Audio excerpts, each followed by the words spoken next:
About 8 months ago, I did a video about two grown adults who made the impactful decision to adopt several children, the individuals who were the adults, the parents in this scenario, being white and the children being black. There's a reason why race plays a very keen role here. It's because for all of that time that those kids were in the possession of those grown adults, they were treated essentially like slaves. And at the time, the parents got arrested. They were put in jail. The kids went into child protective services. And I now have the glorious distinction of letting anyone who doesn't know about these two sick individuals that they're going to be in jail until they die.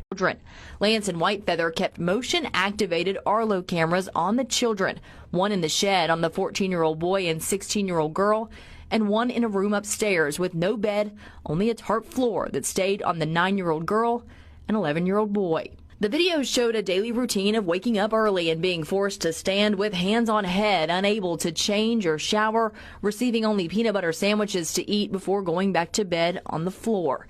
In the shed, the teens used a camper toilet, holding a sheet up for each other to shield the other from the camera.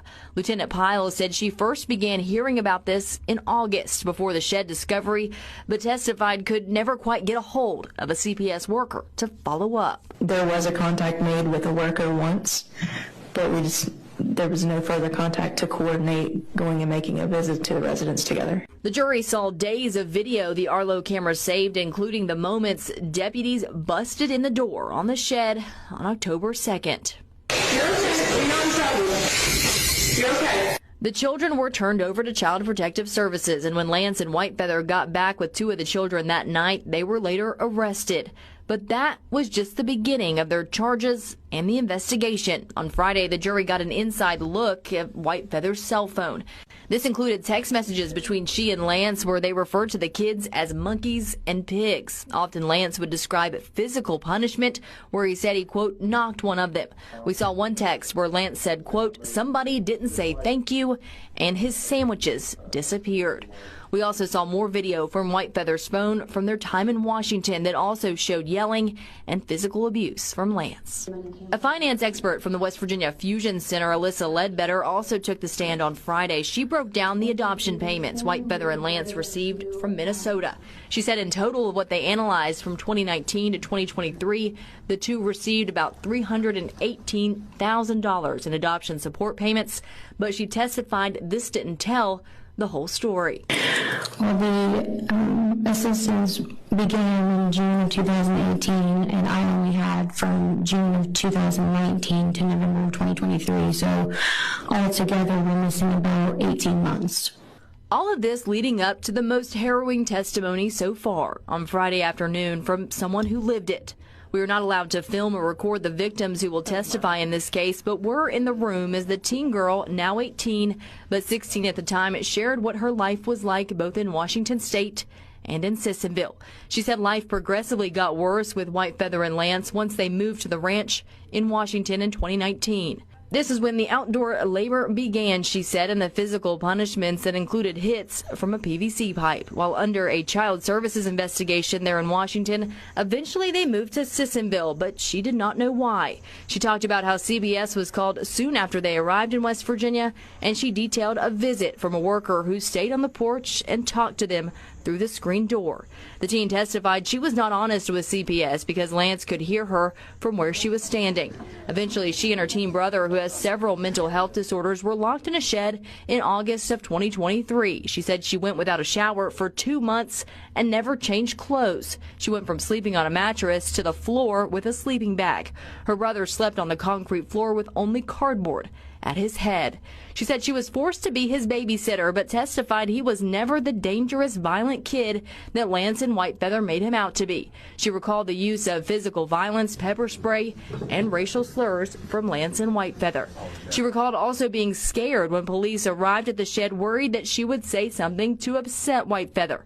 Some of her more emotional moments came during cross-examination by Whitefeather's attorney, Mark Plants. At one point, he referred to Whitefeather as her mother and she quickly corrected him. He questioned why some of her interviews before this contradicted what she said on the stand, but when Tuck asked her why she felt comfortable telling the truth now, she said, "Because I know I won't have to go back to that." Their bare skin. I've seen children intentionally suffocated by their own parents because they were too loud. I've seen spiral fractures and femurs of babies, toddlers covered in human bite marks, child drown and stuffed in a freezer, and unspeakable acts of sexual abuse on children. I say that because I want the defendants to understand that what they did to these children is just as horrific as all of the things that I just named. And while they don't bear physical scars, it is exactly right what said and the state said, that they will bear the psychological scars of what was done to them by you, Jeannie Whitefeather, and you, Donald Lance, for the rest of their lives. For the rest of their lives, they will fight feelings of self-worth. They will struggle to develop relationships. They will doubt themselves in situations. They all said today that they're still afraid of what will happen to them if they upset someone. You did all of that to them at a time of their lives when they were supposed to feel safe, protected, nurtured, loved. And I'll be specific about you chose to adopt all of these children, including him. And when he had psychological episodes or mental illness that he didn't ask for, you, Donald Lance, did this to him. And you have the gall to stand there and tell them all you love them today. That's not love, sir.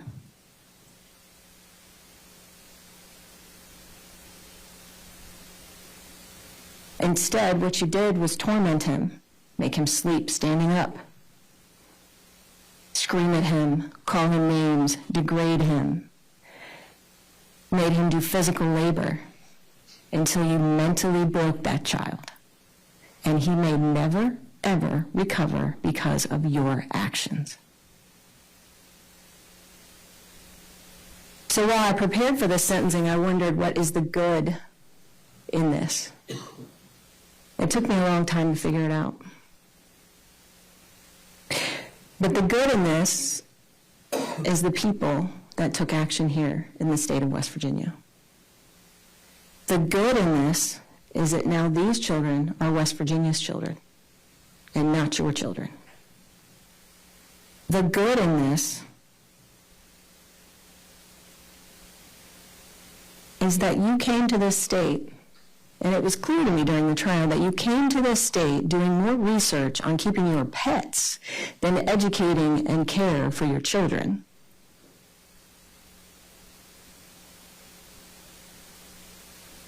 You came here because you thought that the people of West Virginia would turn a blind eye to what you were doing, and that you could find a place in West Virginia isolated enough that you could continue to do this to them well into adulthood.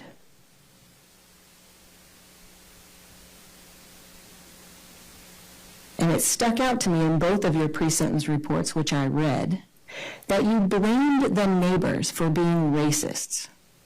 And how dare you do that? What you thought you were going to get here was not what you found here.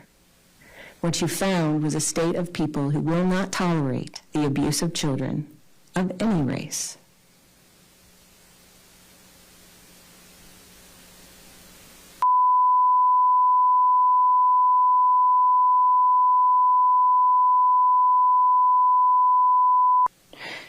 Are brave and strong and beautiful children. I am impressed with how smart and kind they still are. And right, it's not because of anything you did, Miss Whitefeather, or anything that you did, Mr. Lance.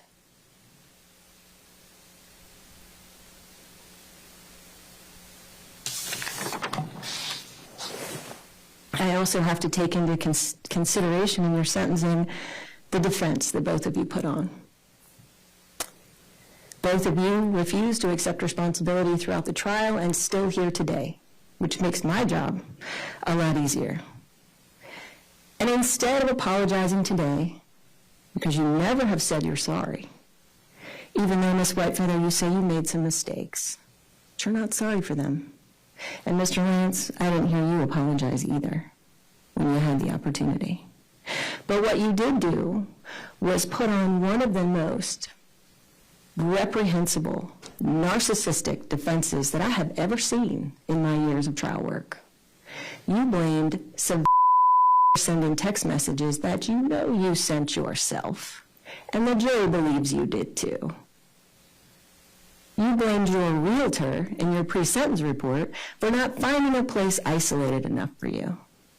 But I guess you should have explained to your realtor that you needed an isolated place away from people so that you could continue to abuse your children. Then maybe she would have done it. I doubt it, but maybe.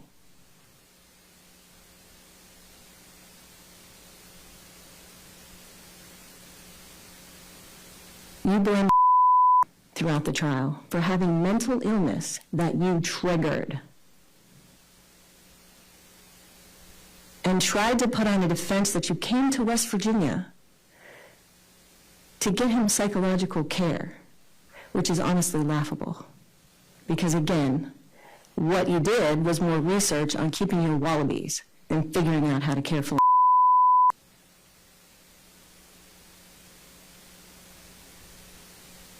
I think finally, and one of the worst things that stood out to me about your defense were all those family pictures you all put up. Here we are on a great fun vacation. And let me say this, if you abuse children and take them on a trip, they're still abused and you're still responsible for your conduct. None of that mitigates anything.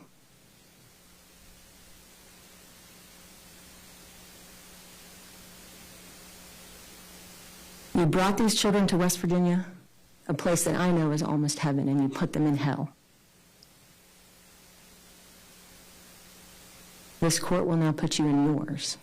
And may God have mercy on your souls, because this court will not. Please stand.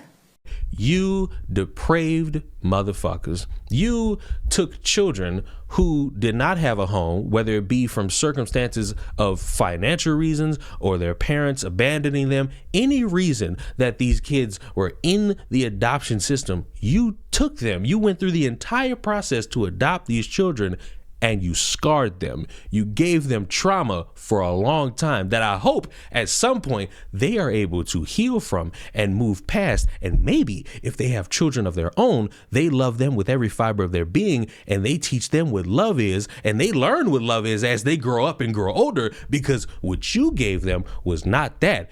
It was slavery. It was the most irresponsible thing anyone could do when they're adopting innocent children, because all they're looking for is a fucking home. All they're looking for is a place that they could call safe. They're looking for a family, and you spat in their faces tenfold, and you and your defense attorneys with this weird defense of you being farmers, thinking that all the rest of that shit makes a loving, happy home. You're sick and you're fucking twisted, and I cannot wait for Big Tyrone to get the phone call from me that I got one on the way for him, and I can't wait for Frida to get the phone call that I got one on the way for her, because you two sick motherfuckers don't deserve any type of forgiveness, grace, anything. You deserve the wrath of Satan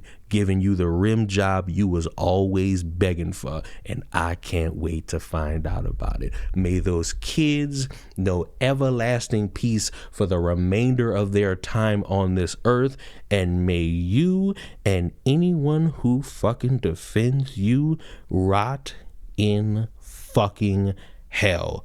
Goodbye.